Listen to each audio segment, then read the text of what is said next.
寿司ナンバの南波と申します。いつも寿司ナンバチャンネルご覧いただきありがとうございます。視聴者の方もちょっと増えてきて、ちょっとご挨拶した方がいいかなと思ってご挨拶させていただきます。僕はもう20歳から寿司屋に入って、最初荻窪の松寿司という個人店で、その後地元の荻窪ですね、荻窪で5年ぐらいやって、その後阿佐ヶ谷に移転して、阿佐ヶ谷で4年、それで日比谷に来て今があります。特にすごく超有名店とかで働いたわけじゃないんですけど、気持ちですよね。寿司が好きっていうそういう気持ちだけでやってきました、ここまで。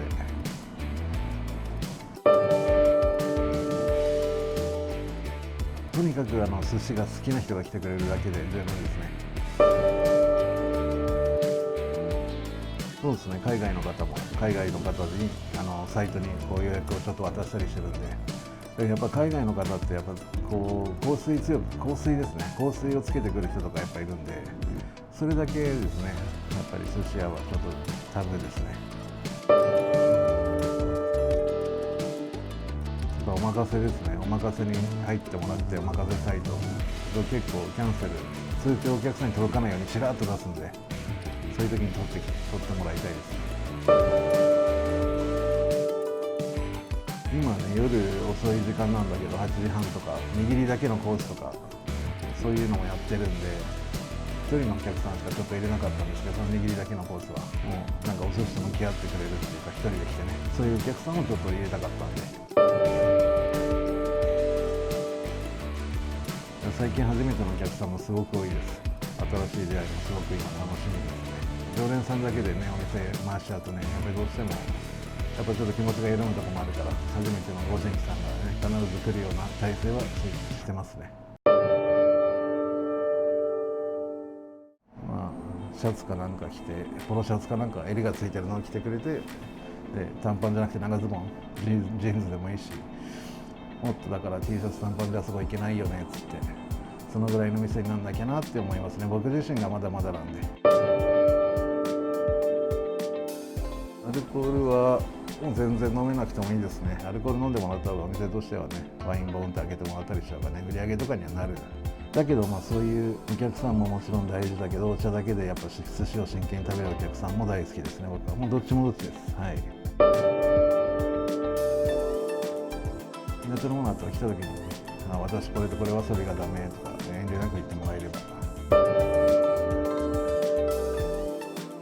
代わりのもんもある時は代わりのもん出すけど、かぶる時もありますね。最後アナゴ出すんだけど、出すものがないからアナゴに塩と酢めで食べてくれとか。それはどっちでもいいと思うんですよね、僕は。そうですね、やっぱお寿司は出したらすぐ食べてもらった方がいいけど、よくね3秒ルールとかよく言うけど、それは別にやりすぎだと思うんで、やっぱね相手と話してる時間もあるし、楽しんでる時間もあるから、出されてこう話してて話終わって、出てた気づいてパッと食べてくれればいいかなと思うんだよね。だけどもうずっと置いとくと 2,3 分置いてあると、僕の方から声かけるときはちょっと早めに行っちゃってくださいっつって、お寿司がかわいそうなんでっつって、うちはね温度がこうシャリが何度ネタが何度っていう温度でこう結構売ってるとこもあるんで、そういうのをやっぱお客さん最初頭の中に気にしてくるから、ちょっと出しっぱなしにしてると温度が変わっちゃうって言って、すぐ食べてくれる人が多いですね、うちは。だからそこはもう本当に感謝ですね。ありがたいなと、いいお客さんばっかだなと思いますね、いつも。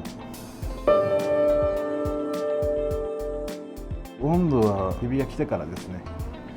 最初は阿佐ヶ谷の時にマグロの温度をちょっと上げたりして出してて、日比谷に来てから貝類は冷たい方が美味しいなとか言って、貝臭さが出ないしとか、なんかいろいろ考えてたら、全部じゃあ温度やろうっつって、そんで日比谷に来てから温度、シャリの温度、ネタの温度全部、もうどこの店もねやっぱ温度は気にしてたと思うんですけどね、その前までは。書き出したのは多分あんまりなかったかなと思いますね。僕初めてですかね、多分。他のお店行ったりして、僕結構寿司屋ってあんま行かないんですよ。焼肉とか焼き鳥とか和食の店とかそういうとこは行くんだけど、イタリアンとかかな、あとイノベーティブとか言われてるそういうとことか、そういう時にやっぱり食材これとこれ組み合わせるんだ、面白いなとか、目の前でこうやってお湯通したりするんだなとか、勉強になりますよね、ああいうのって。じゃあ今度目の前でやってみようかな、こうやって。そういうのも一応考えたりしますね、金沢の片織さんがあそこで食べてなんかオクラを思いっきり叩いてるやつが出てきて、もうそれ今度なんかでつまみで使いてえなと思って、それ今ずっと頭の中に入ってますね、そういうのが。とにかく有名店ですね。有名だなと、人気があると思う。なんで人気があるか知りたくなるんですよ。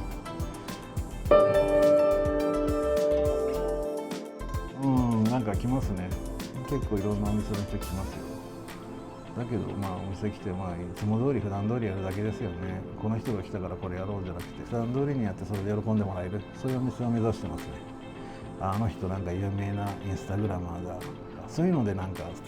特別にサービス VIP 待遇させるのとか僕あんま好きじゃないんですよ。うちは全員のお客様が VIP ですって、そういう感じでやった方がいいかなと。みんなが VIP、うちは来るお客さん全員 VIP だからって。もう必ず自分が行きますね、豊洲は。で自分で全部目で見るっていうか、全部取っといてくれるんでね、もう前の日に注文入れとくんで、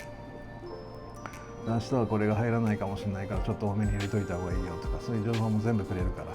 あんまりこれが良くないよ、もう良くなくなってるよとか、そういう情報も全部くれるんで、やっぱりダメだね、油も抜けてるねとか、品物がいい時と悪い時は必ず言うようにしてるから。結構悪い時だけ言いがちになっちゃうんだけど、やっぱいい時もいい時でちゃんと言わないとね、向こうもやっぱ人間なんで、すっげえめちゃくちゃ良かったよあれとか言って、1日5人ぐらいのお客さん相手して、そこに全集中したいですね。そういう店やりたいかな。であとはなんか回転寿司とか、そういうなんかガラッと変わった僕がこうやった方がいいかやった方がいいとか、そういうのも面白いなと思うね。もしもっと落ち着いたらだけどね。やっぱスシローさんとかすげえもんな、やっぱああいうとことかすごいと思う。やっぱあんだけのお客さんさばいて、あんだけこうなんかね、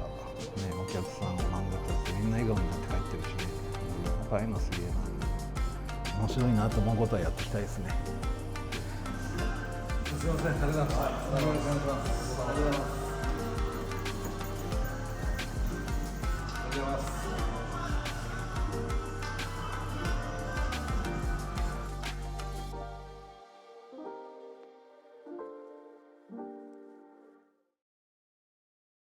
また寿司ナンバーよろしくお願いします。 YouTube チャンネル登録できればお願いしますってよく言ってますよね、寿司YouTuber の方が。